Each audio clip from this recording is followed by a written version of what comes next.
Aviation industry corporation's Y-20 catches the eye. It is the first 200-ton military cargo jet developed by a Chinese company. More than 2,000 Chinese companies were involved in research and development for the jet. The AG600 also attracted many visitors. It is one of the world's biggest amphibious aircraft. 高新技术，你买不来。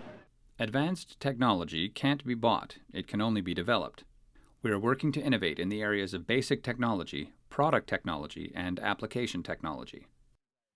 Sinomat showcased an 80,000-ton press machine. Aircraft engine makers used this machine.